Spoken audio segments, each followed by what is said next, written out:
இந்த பதிவை பார்த்துக்கிட்டு இருக்கிற பார்க்க போகிற அத்தனை அன்பர்களுக்கும் அடியார்களுக்கும் அடியேனுடைய பணிவான வணக்கங்களை தெரிவிச்சுக்கிறேன். அன்பினை பெருவாயாக்கில் அதர்மங்கள் அனைத்தும் நீங்கி துன்பமும் தவிர்ந்து போகும், துயரம் இங்கு உண்டோ சொல்வாய். இந்த பதிவில் நம்ம பார்க்க போகிறது தாயுமான சுவாமிகள் அருமையான கனிவான அப்படியே உருகி உருகி மாணிக்க வாசகர் பாடுற மாதிரி பாடக்கூடிய பாடல்கள் அருமையான தாயுமான சுவாமிகள் பாடல்கள். அதில் ஒரு பாடலில் சொல்கிறாரு, இந்த மனசு குவியறதை பற்றி நிறைய பேர் நிறைய சொல்லியிருக்காங்க. மனசு குவிய வைக்கிறது கஷ்டம் அப்படின்றத நிறைய பேர் சொல்லியிருக்காங்க. தாயுமான சுவாமிகளும் பராபர கண்ணியில் கூட கொல்லித்தேள் கொத்தி குதிக்கின்ற பேய்குரங்கு அப்படின்னு சொல்லுவார். கள்ள மனம் துள்ளுவது கண்டாய் பரபரமே அப்படின்னு சொல்லுவார். இந்த மனசை அடக்க முடியல, அதை குவிய வைக்கிறது ரொம்ப சிரமம் அப்படின்னு சொல்லுவாங்க. ஒரு பாடலை அதே மாதிரி கருத்துள்ள பாடலை இன்னும் கொஞ்சம் விரிவாக சொல்கிறாரு. இறைவா, உன்னோட படைப்பில் கரையே இல்லாமல் இவ்வளவு பெரிய கடல், கரையே இல்லாமல் கடலில் தண்ணி தேங்கி இருக்குதே, அதெல்லாம் நிற்கலையா? சரி, அமுதத்தை கடைஞ்சாங்கல்ல திருப்பார்கடலில், அப்போது முதல்ல விஷம்தான் வந்தது, அதுக்கப்புறம் அமுதம் வரலையா? அது மாதிரி இந்த கடல் தண்ணியில் போய் நெருப்பு இருக்குல்ல, அது எப்படி இருக்குது? மேருமலையை தனுவாக வளைச்சாரு இறைவன், அது எப்படி வளைச்சாரு? இந்த கோடானு கோடி கோள்கள் அதெல்லாம் அந்த இடத்துல நிற்கிது. அதுக்குரிய ஈர்ப்பு விசை இல்லைன்னா ஏதாலையாவது நிற்க முடியுமா? ஒன்றோட ஒன்று சுழற்சி இல்லைன்னா ஈர்ப்பு விசை இருக்குமா? அப்படி சுழலை வச்சு அதுக்கு ஒரு ஈர்ப்பு விசையை கொடுத்து, இது அந்த கோளை இழுத்து பிடிச்சி, அது இந்த கோளை இழுத்து பிடிச்சி, எல்லாம் சமமாக இழுத்து பிடிக்கும்படியாக பண்ணி அந்தரத்தில் எல்லாத்தையும் நீ ஆட்டி வச்சிக்கிட்டு இருக்கியே, அந்தரத்து அகில கோடி தாழாது கீழே விழுந்துடாமல் நிற்கலையா? நிலையாக நிற்கலையா? அது இப்போ என்னுடைய அதாவது சப்த மேகங்கள் இருக்குல்ல, அதாவது சப்த மேகங்கள், அதாவது ஒரு நிலையில் ஒரு மேகங்கள் அதான் சப்த மேகங்களும். அதாவது இன்றைக்கி இப்போது கடலில் இருக்கிற தண்ணியை சூரியன் ஆவியாக்கி எடுத்துகிட்டு போகிறாருன்னா அது ஒரு நிலை. அதுக்கப்புறம் அதில் வெயிட் ஏற ஏற சேர அதோட நிலை வேறு. மழை பொழிகிற போது அந்த மேகத்தோட நிலை வேறு. சப்த மேகங்கள் வஜ்ரதரன் தேவேந்திரனுடைய ஆணையினால் சஞ்சரிக்கலையா? அதாவது இங்கே கடல் தண்ணியை சூரியன் இங்கே கொண்டு போகிறாருன்னா அங்கே மட்டுமா அந்த மேகம் இருக்குது? இந்த பூமி பரப்பு முழுசுக்கும் அந்த மேகத்தை பரவ வைக்கலையா? சப்த மேகங்களும் வஜ்ரதரன் ஆணையால் சஞ்சரித்திடவில்லையோ? அது எங்கே பார்த்தாலும் நவுந்து போய்கிட்டே இருக்குதே. சூரியன் ஆவியாக்குறாரு, காற்று நவுத்துது மேகத்தை, அந்த மேகம் கொஞ்சம் கொஞ்சமாக சேருது, அதில் மறுபடி காற்றுப்பட்டு அதாவது கடல் நீர் உப்பு தண்ணியிலேருந்து பிரித்து மற்றதை பிரித்து சுத்த நீராக பரிசுத்தமான மேகமாக மேலே போகுது. அதை திரும்ப மழை நீராக இந்த உலகத்துக்கு அனுப்பி வைக்கிறியே, அக்கடலின் மீது வடவனல் நிற்கவில்லையோ, அந்த இரத்த அகில கோடி தாழாது நிற்கவில்லையோ? இந்த மாதிரி சப்த மேகங்களும் வஜ்ரதரன் ஆணையால் சஞ்சரித்திடவில்லையோ? மேருமலை தனுவாக வளையவில்லையோ? இந்த வாழாது வாழவே ராமனடியால் சிலையும் மடமங்கையாகவில்லையோ? திரும்ப அதாவது வாழ்க்கையில் ஒரு காரணத்தால் அகலிகை கல்லாக மாறுறாங்க.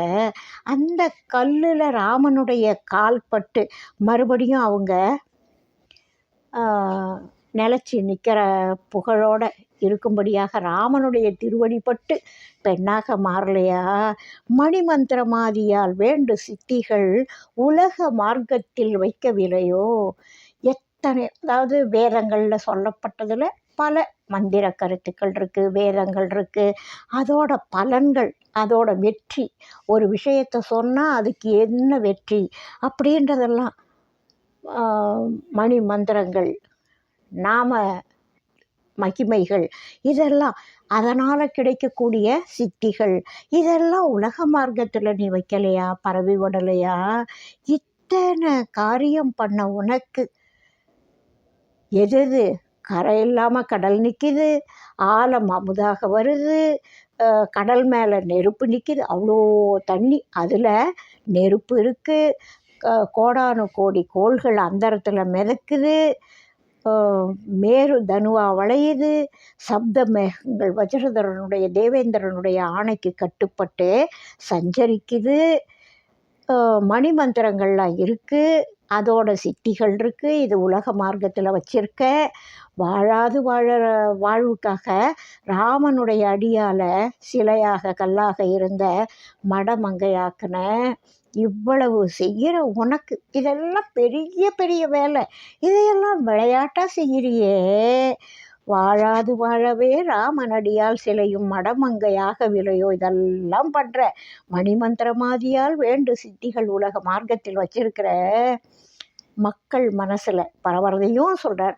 இயற்கையாக இருக்கிற கடல், நெருப்பு, மேருமலை, இதையெல்லாம் சொல்லிட்டு மணிமந்திரமாதியால் வேண்டு சித்திகள் உலக மார்க்கத்தில் வைக்கவில்லையோ, எல்லாத்தையும் கொடுத்துருக்கிற. ஆனால் பாழான என் மனம் குவிய ஒரு தந்திரம் பண்ணுவது உனக்கு அருமையோ? கஷ்டமான வேலையெல்லாம் சுலபமாக செய்கிற நீ, விளையாட்டாக செய்கிற நீ, இந்த இத்தினூண்டு மனசு, இத்தினூண்டு உடம்பு, இன்னைக்கு நேற்று வந்து இன்னைக்கு இருந்து நாளைக்கு அழிய போகிற இந்த உடம்பு, இதுக்குள்ள ஒரு மனசு, அந்த மனசை குவியும்படியாக உன்னுடைய திருவடியில் குவிஞ்சு இருக்கும்படியாக ஒரு தந்திரம் பண்ணுறது உனக்கு என்ன பெரிய கஷ்டமா? பாழான என் மனம் குவிய ஒரு தந்திரம் பண்ணுவது உனக்கருமையோ? நீ எப்படிப்பட்டவன்? பார்க்குமிடமெங்கும் ஒரு நீக்கமர நிறைகின்ற பரிபூரண ஆனந்தமே. நீ ஆனந்தமானவன், பரிபூரணமான ஆனந்தமானவன். கொஞ்சம் கொஞ்சமான சின்ன சின்ன ஆனந்தம் கிடையாது, பரிபூரண ஆனந்தன். பார்க்குற எல்லா இடத்துலையும் இருக்கிற. அப்போ என்னோட உடம்புக்குள்ளேயும் நீ தானே இருக்கிற. இந்த கடலில் இருக்க, சூரியனில் இருக்க, மேகமாக்குற, திருப்பார்கடலில் கடைஞ்ச ஆழன்ற ஆழத்தை வாங்கி முழுங்குற, அதுக்கப்புறம் அமுதத்தை வர வைக்கிற, தண்ணி மேலே நெருப்பை இருக்க வைக்கிற, சப்த மேகங்களையும் தண்ணியை மேகமாக்குற, மேகத்தை பரவ வைக்கிற, மேகத்தை திரும்ப மழையாக்குற, கோடானு கோடி கோள்களை வச்சிருக்க. இவ்வளவு செய்கிற உனக்கு என்னோட பாழான மனசை, இது நல்ல மனசு கிடையாது, அதனால தான் பாழான என் மனம். நிறைய எண்ணெய் குப்பைகளால் வீணாகி இருக்கக்கூடிய வாழ்க்கையில் பல தவறுகள் செய்து, பல பேச்சுக்கள் பேசி, பல ஆசைகள் பட்டு உழலக்கூடிய இந்த மனசு, பாழான என் மனம் குவிய உன்னுடைய திருவடியில் வந்து ஒரே இடமாக உன்னுடைய திருவடியை மட்டுமே பற்றும்படியாக, மற்ற எல்லாத்தையும் மறந்து துறந்து உங்ககிட்ட வரும்படியாக, இந்த மனசை குவியும்படியாக ஒரு தந்திரம் பண்ணுறது. அது பண்ண முடியல என்னால். இந்த ஒரு தந்திரம் பண்ணுறது உனக்கு அவ்வளோ பெரிய வேலையா? நீயே சொல்லு. பாழான என் மனம் குவிய ஒரு தந்திரம் பண்ணுவது உனக்கருமையோ? பார்க்கும் இடம் எங்கும் ஒரு நீக்கமர நிறைகின்ற பரிபூரண ஆனந்தமே. நீ ஆனந்தமாக இருக்கல்ல, பரிபூரண ஆனந்தமாக இருக்கல்ல. இந்த என்னுடைய மனசு குவியாதனால நான் ரொம்ப கஷ்டப்பட்டுட்ருக்கேன்ல, அதனால் என்னுடைய மனசு குவியும்படியாக ஒரு தந்திரம் பண்ணு. அது ஒன்றும் உனக்கு கஷ்டம் இல்லை, ரொம்ப சின்ன வேலை. துளியிலையும் துளி, துகள்லையும் துகள் நான். அப்போ என்னோட மனசு அதுலேயும் சின்ன விஷயம், அதை உன்னால் பண்ண முடியும், பண்ணு அப்படின்னு கேட்குறார். அந்த மனசை குவிய வைக்கிறதுக்கு, அதோட முக்கியத்துவத்தை சொல்கிறதுக்கு ரெட்டிப்பட்டி சுவாமிகள் சொல்கிறாரு, மந்திரம் ஒன்றை நினைந்து நினைந்து.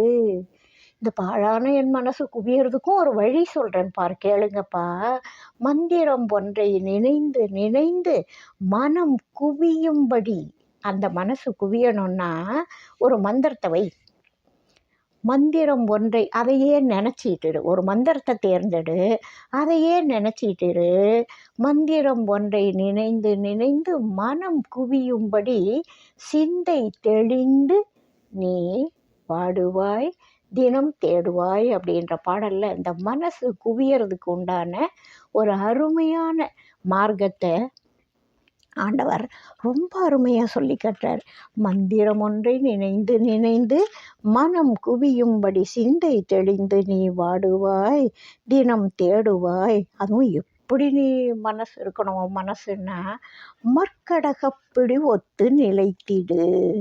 அந்த குரங்கு குட்டியை பற்றி பிடிக்கிற அளவுக்கு நீ கொஞ்சம் கூட அந்த வைராக்கியம், அந்த பிடி தளராமல் கெட்டியாக பிடிச்சிக்கணும். அந்த அளவுக்கு மற்கடகப்பிடி ஒத்து நிலைத்திடு சித்தம் உறக்க வெளிப்படு நிறுத்தனம் மயிலே குயிலே அப்படின்னு சொல்கிறார். இந்த மனசை குவிய வைக்கிறதுக்காக ரெட்டேப்பட்டி சுவாமிகள் சொல்கிறது, இருட்டை விளக்கணும். இருட்டை விளக்கணுன்னா ஒரு வெளிச்சம் வேணும். உலக இருள், நைட்டில் இருளாக இருக்குது, காலையில் சூரிய வெயில் வந்த உடனே வெளிச்சமாகிடுது, எந்த பொருள் எங்கே இருக்குதுன்னு பளிச்சுன்னு தெரியுது. அதுபோல் உன்னுடைய மன இருள் நீங்கணும்னா அதில் ஒரு விளக்கேற்றி வை அப்படின்னு சொல்கிறார். அந்த விளக்கு எந்த விளக்குன்னா இறைவனுடைய திருநாமம், அதுதான் மந்திரம். அந்த மந்திரம் ஒன்றை நினைந்து நினைந்து மனம் குவியும்படி சிந்தை தெளிந்து நீ வாடுவாய். இதை ஒரு நாளைக்கு செய்தால் அது நடக்காது, தினம் தேடுவாய். அது எப்படி இருக்கணும்னா மற்கடகப்பிடி ஒத்து நீ இருக்கணும் அப்படின்னு சொல்கிறார். இந்த அருமையான கருத்துக்கள் எல்லா மகான்களும் இதை தான் சொல்கிறாங்க.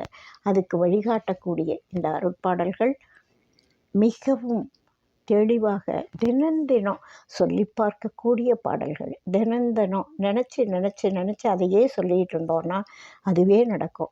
அந்த மந்திரத்தை நாமும் கடைப்பிடிப்போம், கடை தேறுவோம். மனசில் இருக்கிற எண்ணெய் குப்பைகளை ஒதுக்கிட்டு குவியும்படியாக அருள் பெறுவோம். வாழ்க வளமுடன். அடுத்த பதிவில் அடுத்த ஒரு கருத்தோடு சந்திப்போம்.